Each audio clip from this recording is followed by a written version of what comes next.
Hello, my name is Lola, and I'm about to react to Legend of the Guardians Nostalgia Critic. Only thing I know or remember about this one is that it has owls in it. That's it. Anyway, let's see what Doug has to say about it. If you want to like, comment, subscribe to my channel, you can. Or if you don't want to, that's fine too. I just for fun. Here we go. This episode brought to you by Chime, the award-winning app and debit card that can save you money today.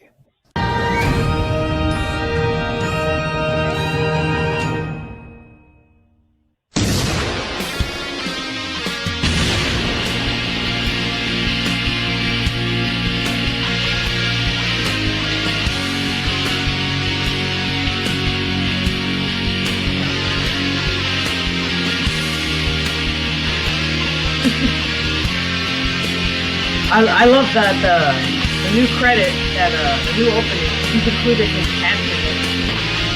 Catherine and Buster. That's awesome.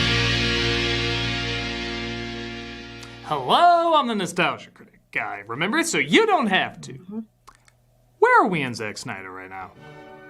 I mean, this guy has had a roller coaster of a career, going back and forth between being the worst thing for movies and the best thing for movies, with beloved hits like 300 and his cut of Justice League, to despised flicks like Batman v Superman and Sucker Punch, to divisive films like everything else he's done.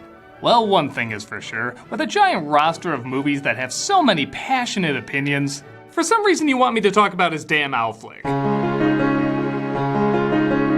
owl of what?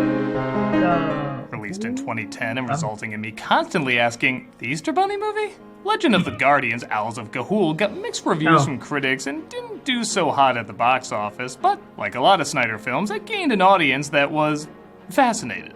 For years, people have been asking me to review this, and I honestly had no interest because of how mixed the reactions were.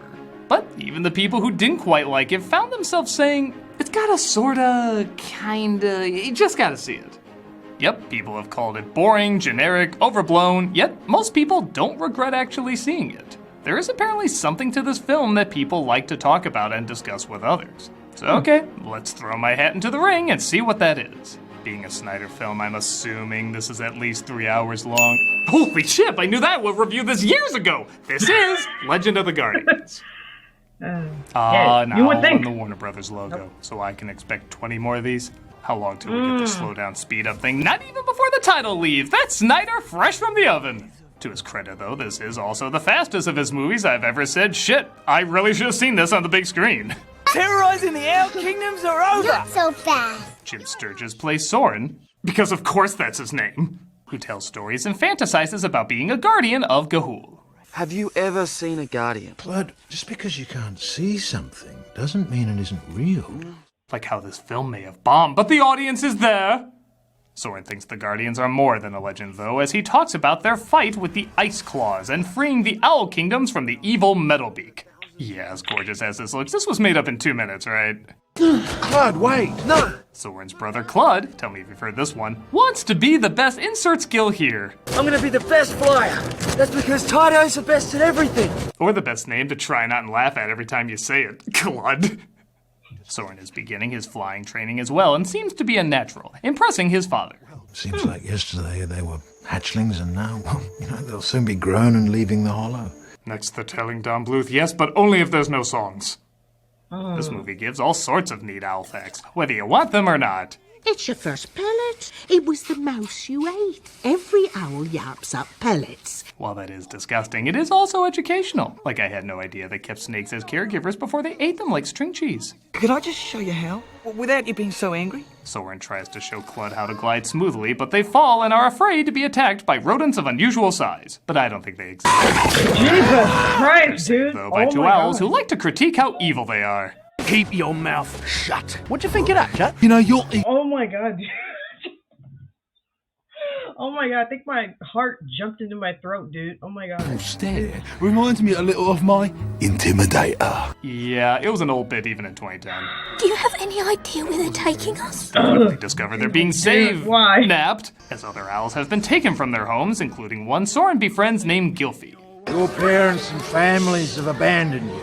So from now, you'll be classified as orphans. Oh no, is this all because I wanted to sing a... Some of you will be pickers. Some will be soldiers. Some will be PR repair. Figure out how to lick this without biting it. They're greeted by General Naira, played by Helen Mirren, who says they are the pure ones and this is their new home as either workers or soldiers. Slave. They're trying to moon blink us. Ours would get exhausted and collapse when they woke up. They just weren't the same. Oh, it's like watching Eternals. You fall asleep, yet you feel like something was taken from you. They notice a lot of the owls have changed since falling asleep, becoming zombified. Where are we going now? We need to act moon blinked. Don't trust. Look at the face. It's vacant, with a hint of sadness. They're supposed to look for metal flecks from owl pellets for a shiny magical thing because all stories like this have shiny magical things. One owl named Grimble, voiced by Hugo Weaving, says he wants to help them learn to fly and escape as he's technically a slave there too because they're holding on to his family. And I'll admit, if you didn't tell me, I never would have guessed this was Hugo Weaving. Have you flown at all before? Show me what you can do.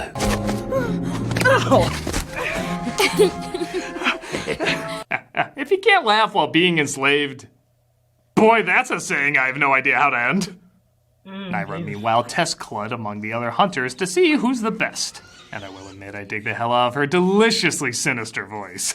Come, let's tell your brother what rewards there are for those who recognize their true family. Evil has been known to have cupcakes. Grimble tells them once they escape, they need to make their way to the Guardians of Ga'Hoole. But maybe he said that a little too loudly. Fly a long way to get to the Guardians. Really? Is what I heard these young traders say. Kill them both! They try to escape and ask Clud to join them, but somewhat out of nowhere, he stays behind. Come on, now's our chance! I am home. Yeah, you know it's building up to it, but a little bit more of him feeling a connection would have made the switch feel more believable. It's not quite kill younglings okay, but it could have been fleshed out a bit more. They're small enough to get out, and they enjoy their new freedom. Again, I feel like this would have worked better if they were there just a little longer. I'm wondering if this is another Snyder project that was cut down a little too much. Now the 5-hour edit with Jared Leto eating Archimedes, that'll be the definitive cut. Say, Clud's also got a sister, and this place has some good cult referrals. What can you offer me? I have a sister. Here, the young ones are our future. How does she feel about not feeling anymore? They discover a kooky owl named Digger, played by David Wenham, who always plays either chiseled warriors or buffoon-bustles. And they also happen to discover Mrs. P, their snake nanny. I forget how this works. She's my nursemaid. Somehow you verbalizing that doesn't make this feel any more normal. Digger's friend what? Twilight seems excited for adventure. Maybe too excited. He flies off into danger to be battered, bruised, and maimed. I thought Russell Crowe wasn't allowed to sing anymore. They all agree to find the Guardians, but back at Owl Mordor, we find their leader, Metalbeak, played by Joel Edgerton, is excited to see their new member, Clud's sister.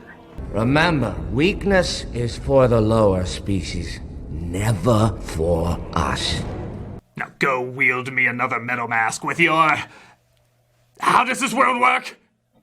Our heroes make it to the Sea of Hulamir. Again, written in 2 minutes, right? And did I mention yet for a film that came out over 10 years ago, this animation is still impressively stunning? 'Twas foretold trespassers would land on my shore. They discover an echidna named... Okay, Echidna, who's not quite annoying, but not quite funny either. Now state your desire. If you really know all, then how come you don't know that? 'Twas foretold there would be one who doubts. She looks like one who would not hand over her social security number. Absolutely. Yes, she's very dumb that way. This does lead to a pretty funny line, though. When you've flown as far as you can, you're halfway there. What did he say? We're halfway there. And yes, the cheesemakers are blessed.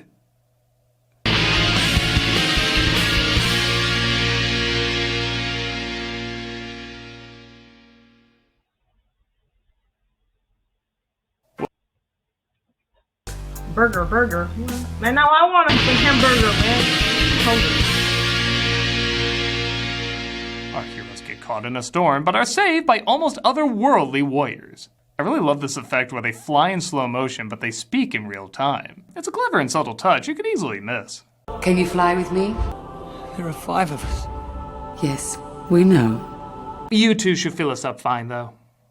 They're taken to the Owlwalk village. It was that or Animal Kingdom. It was a loss either way. Where Lord Alamere, played by Sam Neill, and Lord Barron, played by Richard Ruxborough, discuss whether or not to believe them.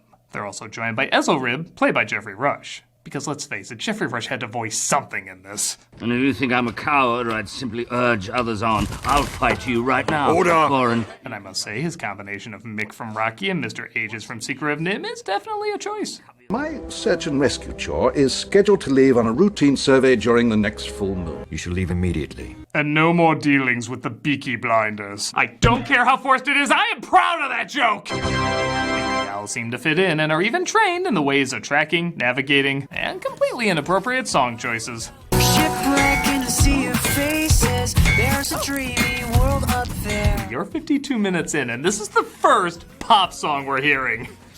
In fact, it's the first song, period. Unless you count. Which you don't. Not only is it out of nowhere, but it doesn't fit at all. You take to the sky. It's like if in Fellowship of the Ring they got to Lothlorien and they were greeted with...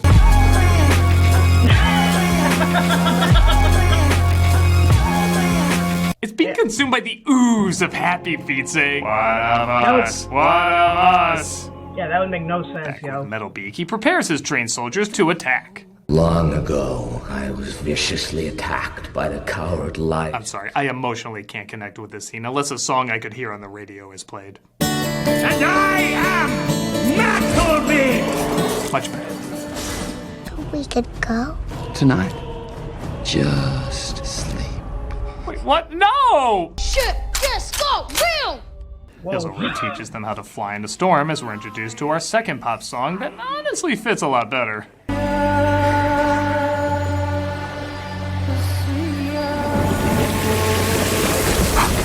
Sorry, I just started wondering, what if Enya sues? Soren finds out Ezelrib was the leader in the famous Ice Claws story he used to tell, and of course discovers it's not as glamorous as he thought. This is what it looks like when you've actually fought in battle. It's not glorious, it's not beautiful, it's not even heroic. It's merely doing what's right. Which some say is the definition of heroic, but it's not. It's doing what's right. Which some say is the definition of heroic, but it's not. It's doing what's right. Which some say, I'm crazy! Yeah. Alamir returns with Soren's sister, who has indeed been moon-blinked. Oh, you're mean, movie. I kinda love you. And seeing how ridiculously calm Alamir is, and oh, because Sam Neill is playing him, I'm just gonna guess and say he's in on it. This is no time for half measures. Sharpen the battle claws. To arms. To arms. You die tomorrow. I mean, you make them die. You're all being betrayed by me. I am bad at this. The owls gear up and fly into battle, and I have to admit, while from some angles the sister looks disturbing hypnotized, from others she kinda looks funny. Like, she looks baked as a pie here. She dropped some purple haze and is watching Amazing World of Gumball with that face. Sorry. You promised. She snaps out of it, though, and reveals the owl deemed most likely to betray them has betrayed them. Soren and the others left behind try to warn them, but it looks like it's too late. The Guardians have been taken out by... Zool. What is this again? Must it be bats that bleed them? They have no gizzards to be impaired by the power of the flex.